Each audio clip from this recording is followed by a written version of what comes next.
Paz e graça, amados, que bom que você ainda está aí comigo, gostei de ver, você quer romper, ter um 2021 diferente, né? Porque o poder do agora, ele é revolucionário, ele é libertador. Por quê? Porque é quando nós temos essa percepção de que algo precisa mudar na nossa vida, de que algo precisa ser rompido, que nós precisamos vencer, avançar, romper para a glória do Senhor, porque Deus tem tantas coisas boas para nós e por que nós estamos cheios de fardos, sobrecarregados, com tantas angústias, frustrações, decepções, coisas do passado? Porque nós sempre contamos a nossa história do mesmo jeito. É isso mesmo. Eu mesmo era uma dessas que contava a minha história sempre do mesmo jeito. E é interessante, quando Deus ministrou ao meu coração, quando Ele me levou a reviver o meu passado de novo, a escrever a minha história, eu te convido a fazer isso. Você vai pegar um papel e você vai escrever como foi a sua infância. Se você só lembrar de coisas negativas, não tem problema. Você vai escrever no papel tudo aquilo que você lembra da sua infância, das coisas ruins que aconteceram. Se só vem coisas ruins no seu coração, escreva tudo aquilo que foi ruim. E aí você vai chegar na adolescência, na sua juventude, até chegar no dia de hoje, você vai escrever a história. E depois que você escrever a sua história, você vai analisar quantas vezes você contou a sua história do mesmo jeito. E foi isso que aconteceu comigo.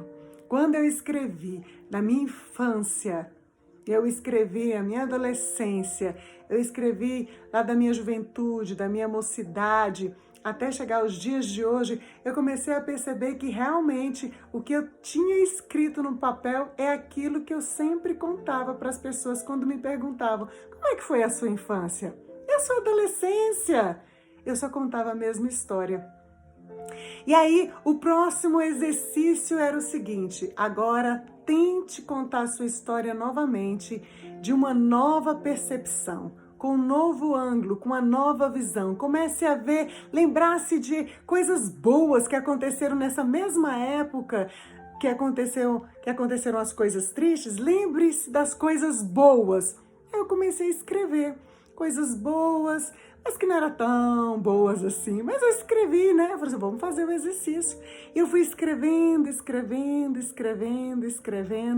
E aí, depois que eu terminei de escrever, eu achei tão interessante que eu fui lembrando de coisas que eu nem me lembrava mais.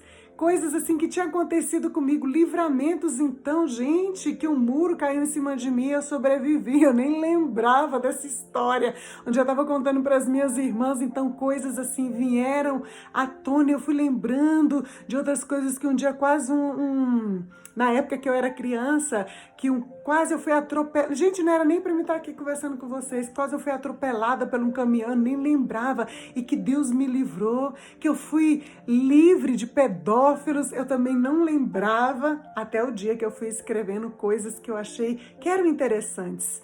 E aí eu fui lembrando de coisas, de livramentos de Deus na minha vida. Eu fui lembrando de professores maravilhosos que entraram na minha vida, porque eu só lembrava dos ruins.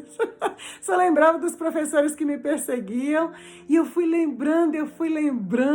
E foi fantástico quando eu terminei de contar a minha história numa nova percepção, deixando aquela outra história que eu sempre contava, deixei ela um pouco de lado e tentei ver uma outra história da Cristiane, da sua infância até os dias de ontem.